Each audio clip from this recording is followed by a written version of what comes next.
If you've ever had a family relationship that felt like a slow leak, you know what it's like. One day you're full, buoyant, certain of your place, and then, over years, you find yourself just deflated. Sitting here now in the quiet of a Tuesday morning, the only sound is the hum of my computer and the distant, comforting clatter of my kids building a fort in the living room. This quiet is hard-won. It's a peace that followed a storm so specific, so bizarrely public, that for months I couldn't even find the words for it. It started, as these things often do, with an act of generosity, and it ended with a printed sign, a garden guard, and photographs of my children being used as weapons in a war I never agreed to fight. My name is Sam, and this is the story of how paying for my stepsister's wedding didn't buy gratitude, but instead became the final invoice for a debt I never owed. It's a story about family, boundaries, and the moment you have to choose between keeping the peace and protecting your own. But before we get to the guard, the sign, and the photos, I need you to understand the weight of the silence in this room right now. It's a physical thing. It has texture. It's the absence of a ringing phone I used to dread. It's the lack of a new, lengthy, guilt-tripping text message vibrating in my pocket. I take a sip of tea, Earl Grey, the bergamot sharp on my tongue, and I look out the window at the maple tree in our yard. Its leaves are just beginning to turn, edges kissed with fire red. A year ago, I couldn't have seen this tree. I could only see the crisis, the anger, the sheer unbelievable audacity of what was happening. My heart would be a frantic drum against my ribs. Now, it's steady. The quiet isn't empty. It's full of my own life, finally audible. I remember the day it culminated so clearly. It was a Saturday. The air was crisp, promising autumn. I was walking up the path to my father and stepmother's house for a planned family lunch, a salad I'd made from vegetables from our own garden in a bowl in my hands. I'd brought the kids, who were running ahead, their laughter bouncing off the quiet street. And then I saw it, staked into the immaculate lawn, right beside the front walkway. A wooden post with a laminated sign, the kind you might see at a construction site. In large, bold, professional print, it read, "Do not address the children. Do not approach. Respect the boundaries of the home." And below that text, printed in full color, were 3 photographs. One of my son, Liam, aged 7, from his school portrait. One of my daughter, Maya, aged 5, laughing on a swing. And one of both of them together, building a sandcastle on a family vacation.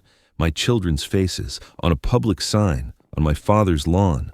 A cold, hard wave washed over me from my scalp down to my feet. It wasn't anger at first. It was a profound, disorienting disbelief. The salad bowl felt suddenly heavy and slippery in my hands. I heard my kids' voices ahead of me, already at the door, and a new, razor-sharp fear cut through the disbelief. Who was this sign for? The neighbors? Delivery drivers? Or was it for me? Was I the one being warned not to address my own children?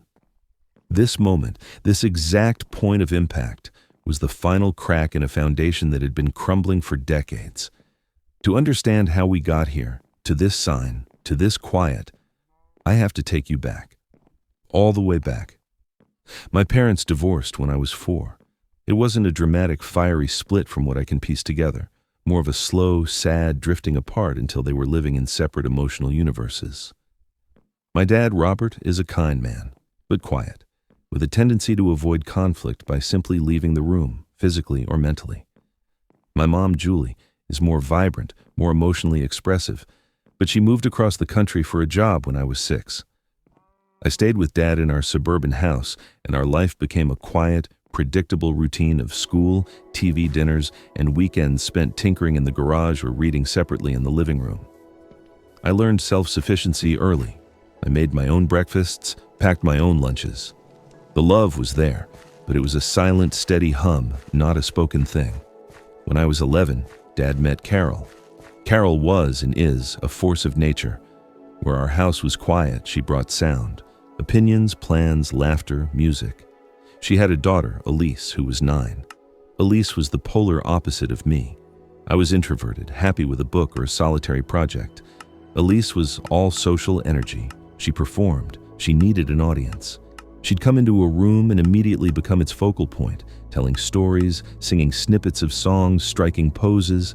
Carol adored this about her. You could see it in her eyes, a shining, unwavering spotlight that followed Elise everywhere. The marriage happened quickly. The blending of the families was less a slow simmer and more a sudden jarring splice. Our quiet house was repainted in brighter colors. New, stricter rules appeared on the fridge. The TV was always on a channel Elise wanted. My solitary spaces, the corner of the basement, the big chair in the den, were suddenly shared spaces, cluttered with Elise's things. Dad seemed happier, but also smaller. He receded into Carol's shadow, nodding along with her plans, her decorating choices, her parenting philosophies for both of us. Dinner table conversations were where the dynamics solidified.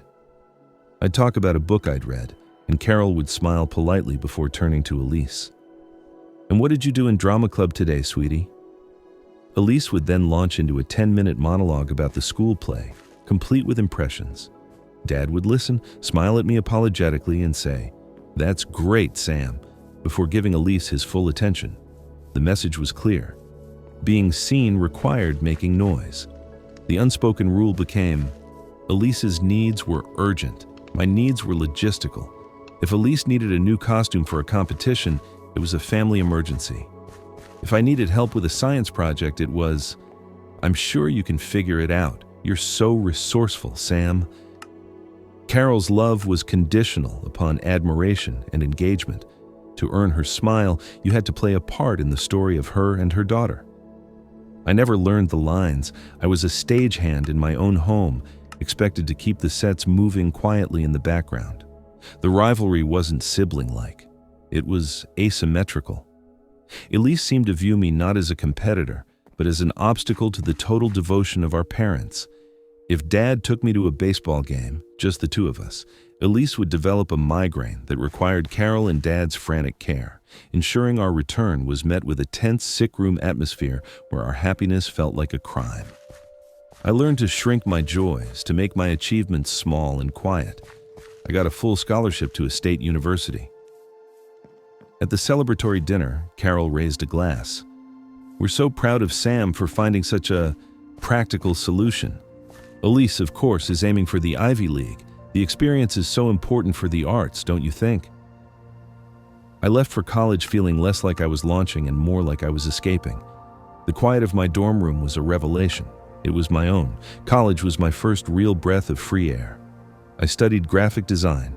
I made friends who liked me for my quiet steadiness, who didn't need me to perform. I met my future wife, Lena, in a library.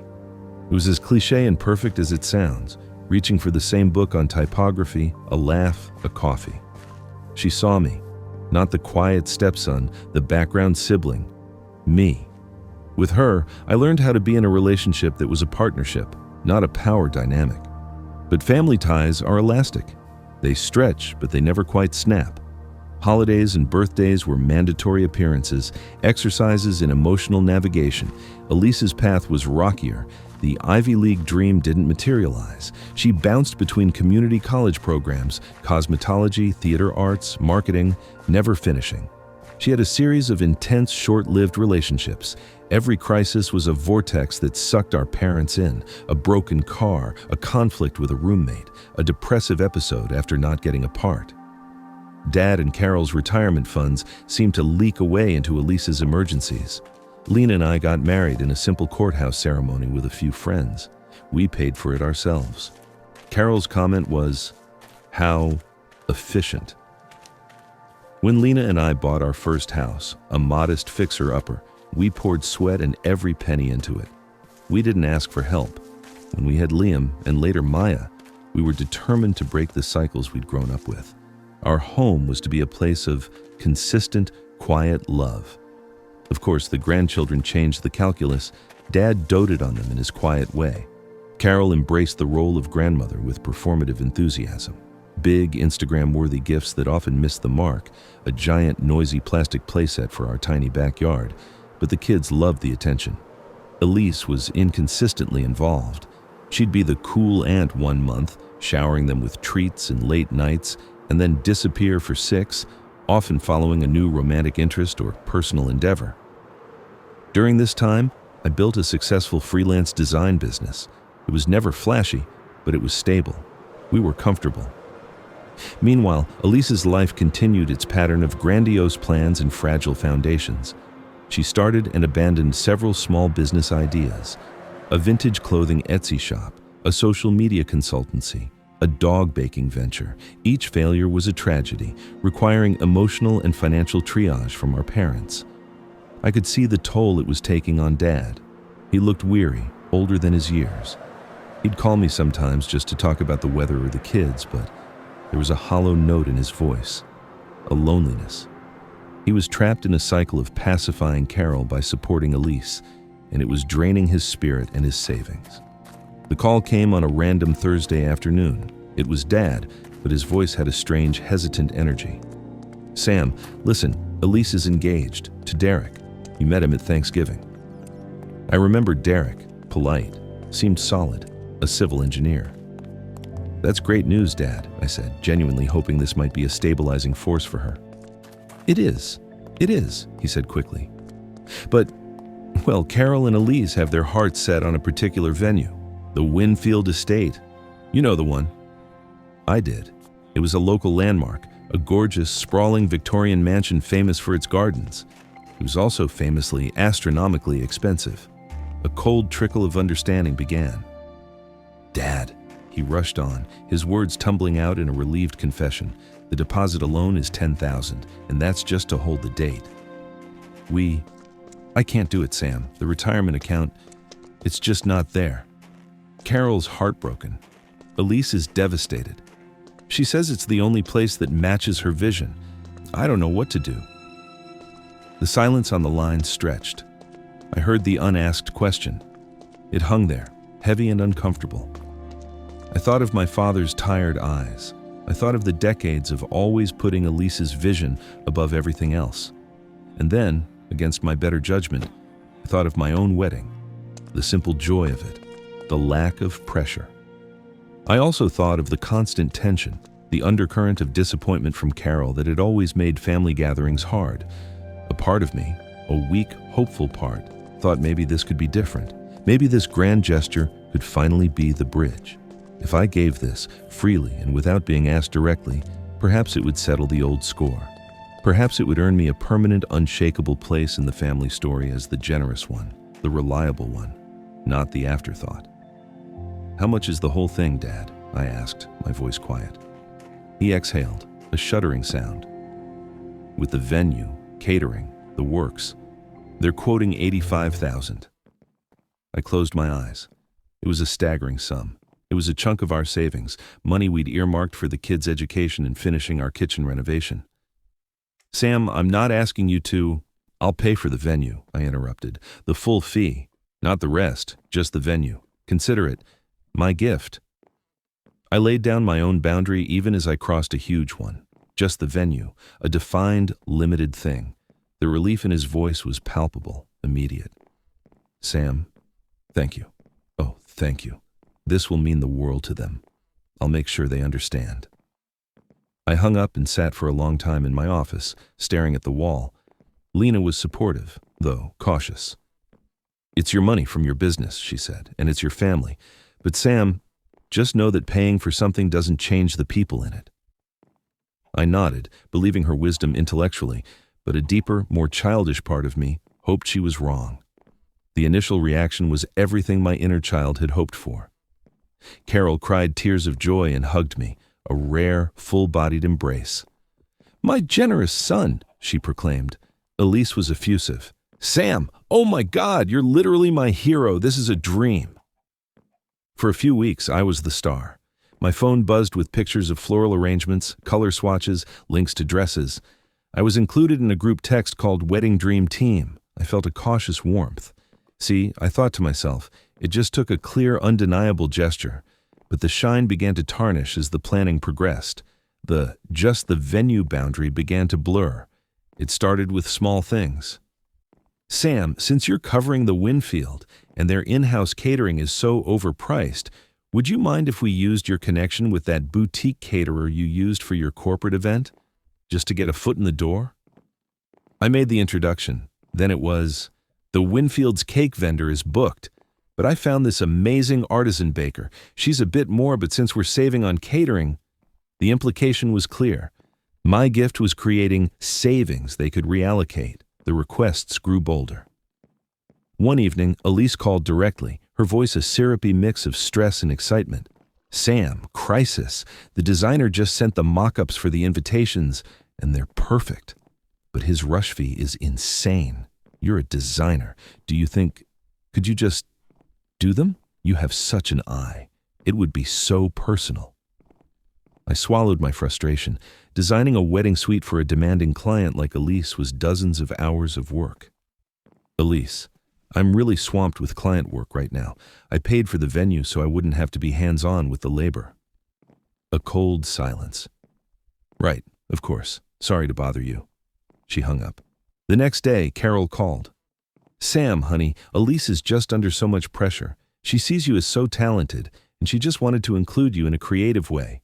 She's feeling a bit hurt. You'd think she was just trying to get free labor. The manipulation was so classic, so transparent, and yet it still hooked me. Guilt, my oldest companion, settled on my shoulders. I spent a weekend designing the invitations.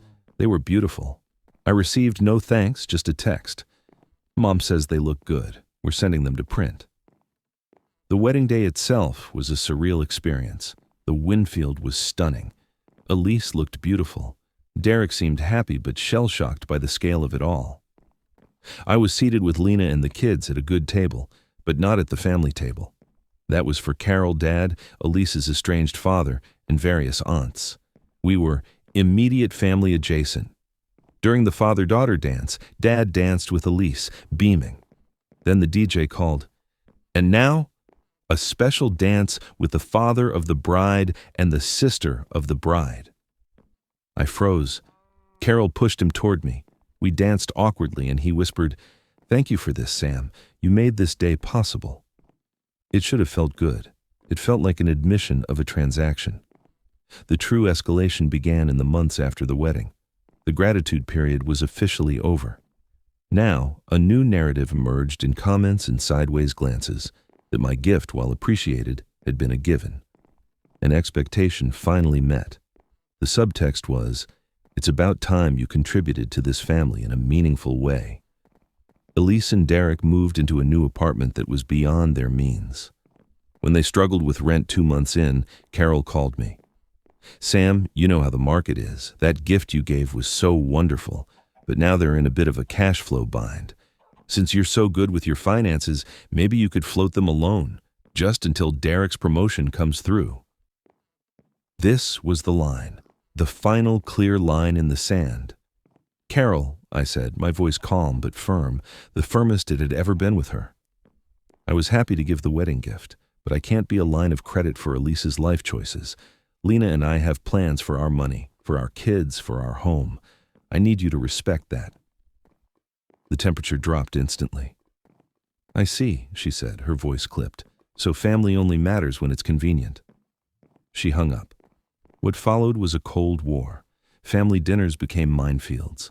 Carol's comments were barbed. It's so nice to be able to provide real security for your children, she'd say pointedly. Elise would talk loudly about the importance of family sticking together through thick and thin. Dad would sit there, crumbling before my eyes, saying nothing. The final straw before the breaking incident was a Facebook post. Elise posted a series of gorgeous professional wedding photos. The caption read, "Dreams do come true. So grateful to everyone who helped make this day perfect, especially my amazing parents who sacrificed so much to give me everything I've ever wanted. Family first, blessed, no regrets." There was no mention of me. The narrative was being rewritten in real time, and I was being edited out of the story I had funded. The sign didn't appear out of a vacuum. It was the final explosive symptom of a fever that had been burning for months. The silence after my refusal to give a loan was oppressive. Then, it shifted into a campaign of passive aggression so intense it felt active. Carol would like every single one of Lena's posts about our kids, but never mine. Elise posted old blurry childhood photos of just her and Dad, captioned, "My rock always." The message was clear. I was being phased out of the family portrait. The incident that triggered the sign happened at a backyard barbecue at Dad and Carol's, a month before the sign appeared. It was a tense, sunny afternoon. The air smelled of charcoal and cut grass. Lena and I were trying to keep to ourselves, helping the kids with their hot dogs at the picnic table. Elise and Derek were there, holding court near the grill with Carol. Dad was flitting between groups, a strained smile on his face. My son, Liam, being 7 and full of energy, kicked his soccer ball a bit too hard. It arced over the patio and landed squarely in the middle of Elise's prized rose garden.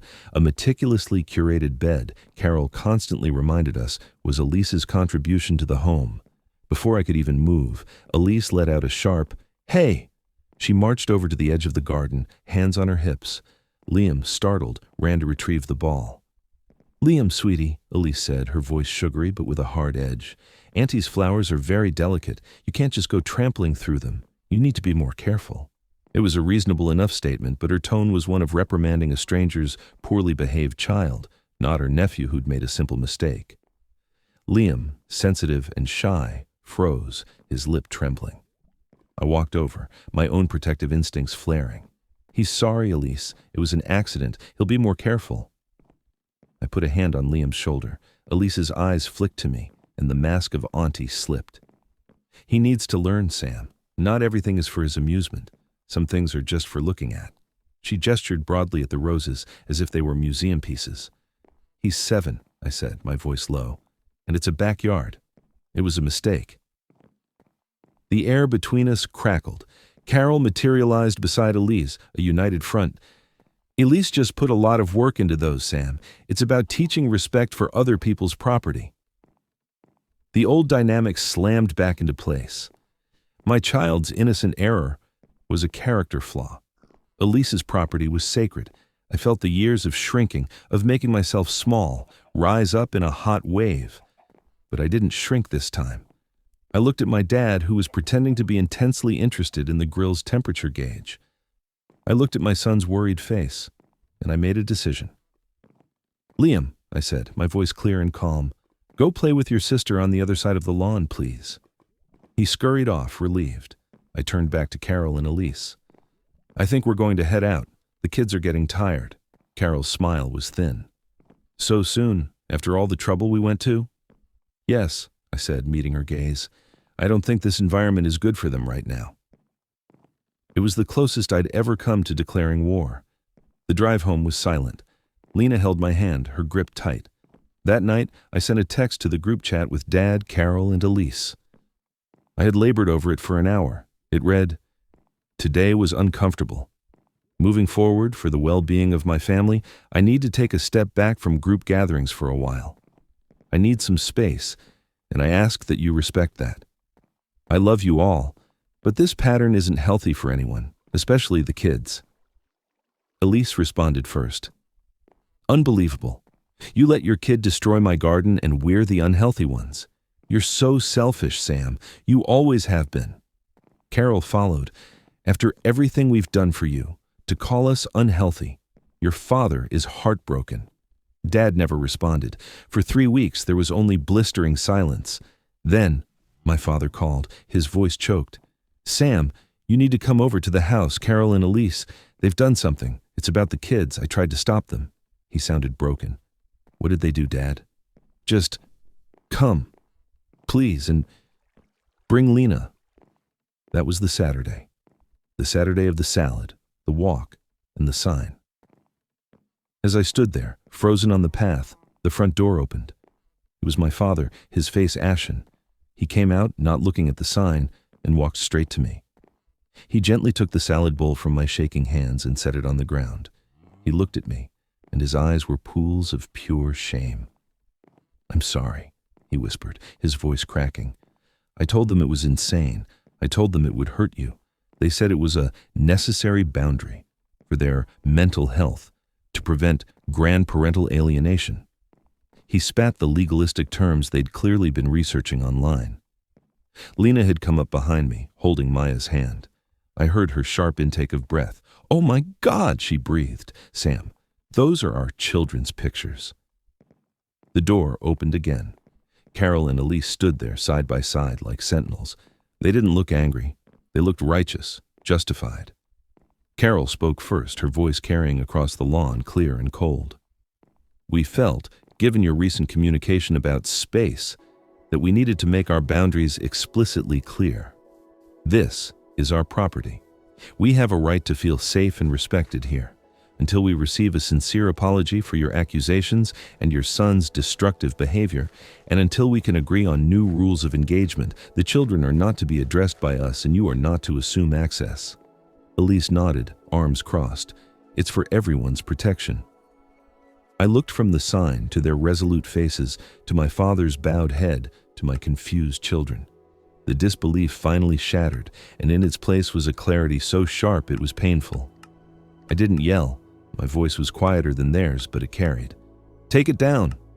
"Excuse me," Carol said. "Take the sign down right now. You do not have my permission to use photographs of my minor children in your public performance of victimhood. You take it down this second, or my next call is to my lawyer." For the first time, a flicker of doubt crossed Carol's face. Elise blustered, "You can't tell us what to do on our property."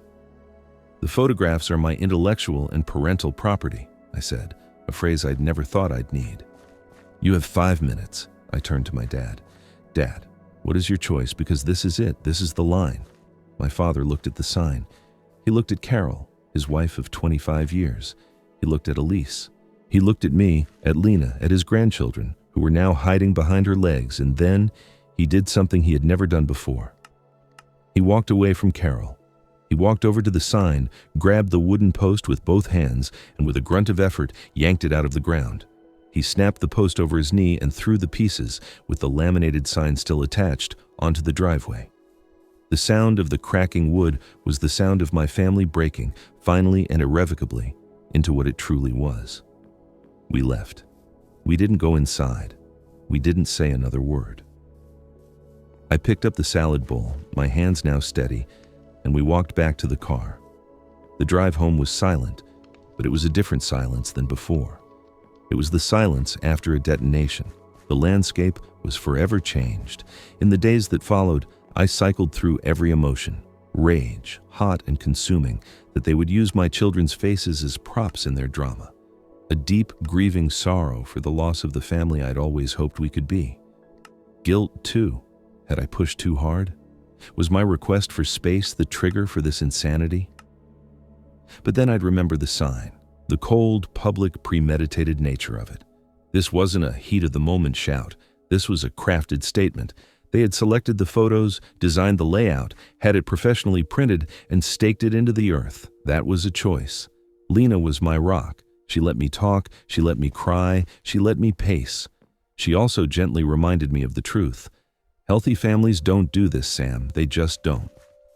My friends, when I finally shared the story, were horrified. Their unanimous, stunned reaction was a mirror that showed me how far from normal this was. The most complex part was processing my relationship with my father. He called me the next day. He was staying in a hotel. "I can't go back there, Sam," he said, sounding both terrified and free. Not after that. I stood up and the world didn't end. It just broke. We talked for hours. He apologized, not just for the sign, but for a lifetime of retreat, for letting me live in the background, for using my steadiness as an excuse to pour all his energy into the squeakier wheel. It was the first real, vulnerable, adult conversation we'd ever had. His choice to break the sign was the first real boundary he had ever set with Carol. It cost him his marriage. Carol, predictably, framed his departure as an abandonment, a betrayal engineered by me. I did speak to a lawyer. We sent a formal cease and desist letter to Carol and Elise regarding the use of the children's images and any further public attempts to shame or defame us. It felt clinical and awful, but necessary. The lawyer also advised on grandparent rights, assuring me their bizarre sign stunt would play terribly in any family court, should it ever come to that. The legal armor helped me breathe, but the real processing happened in the quiet moments. Tucking Liam into bed one night, he asked, Why was Auntie Elise so mad about the ball? I said I was sorry. It wasn't about the ball, buddy, I said, smoothing his hair. Some people have a hard time with their feelings, and they do big, confusing things. It wasn't your fault. It had nothing to do with you. Saying those words aloud, hearing the truth in them, was a healing balm for us both. I grieved. I let myself miss the idea of a stepsister, of a full extended family for my kids. I let myself be angry at the sheer waste of it. The money, yes, but more so the decades of emotional energy spent navigating their volatility. I realized my generous gift wasn't generous at all. It was a desperate bid for love and recognition from people who were fundamentally incapable of giving it in the way I needed. I'd been trying to buy a seat at a table where the price was my own dignity. And when I finally asked for respect instead of offering more currency, they evicted me with a public notice. It's been over a year now. The quiet in this room, the one I described at the beginning, is the result of hard, conscious choices. My father did not go back to Carol. He rented a small apartment. He's in therapy, learning who he is outside of that dynamic. We have a relationship now that is tentative, honest, and real. We talk about books, about his woodworking projects, about the kids. We don't talk about Carol or Elise unless he needs to process something, and then I just listen. He is, for the first time in his life, defining himself. It's painful and beautiful to watch. Carol and Elise are, for all intents and purposes, out of our lives. The cease and desist letter worked. They have not contacted me directly. Through the grapevine, I hear they tell a story of a selfish stepbrother who turned their father, our husband, against them, who used his money to control and then abandon them. I have made my peace with being the villain in their narrative. Their story needs a villain. Ours doesn't. The growth for me has been profound. I learned that the highest form of love I can offer my children is modeling healthy boundaries. I learned that no is a complete sentence and that it is more loving to say no than to say yes with a heart full of resentment. I learned that family isn't a title you endure abuse for. It's a bond you nurture with mutual respect. Sometimes, the people you share DNA or a last name with cannot be part of that bond, and holding on only poisons you. I also had to forgive myself. For the years I spent making myself small. For the wedding money, not the amount, but the desperate hope behind it. I see now that the healthiest thing I could have done was not write that check. But I also see that I needed to write it to learn the final undeniable lesson. Some bridges are not meant to be crossed. They're meant to be seen for the fragile, broken structures they are, so you can stop trying to get to the other side and instead build a home right where you are. Our home is different now. It's louder with laughter, quieter with drama. We have friends who are our chosen family. We talk about feelings, we make mistakes and apologize. The kids are thriving in the consistency. Lena and I are closer than ever, united by the fire we walked through. If you're watching this, maybe you're in a similar situation. A family relationship that feels like a constant, draining negotiation, where your generosity is seen as an opening and your boundaries are seen as an attack. My story isn't advice to cut everyone off. It's an invitation to look with clear eyes at the transactions happening. Are you giving to give, or are you giving to buy peace, to buy love, to buy a place? And what is the cost to your spirit? I'll leave you with this question, and I'm genuinely curious to hear your thoughts in the comments. When is the cost of keeping a family connection higher than the cost of letting it go? How did you know you'd reached your breaking point? Thank you for listening. Thank you for being part of this quiet space. If this resonated with you and you want to hear more stories about navigating complicated relationships with grace, feel free to like and subscribe. It means more than you know. Take care of yourselves and of the quiet, real love you're building in your own lives.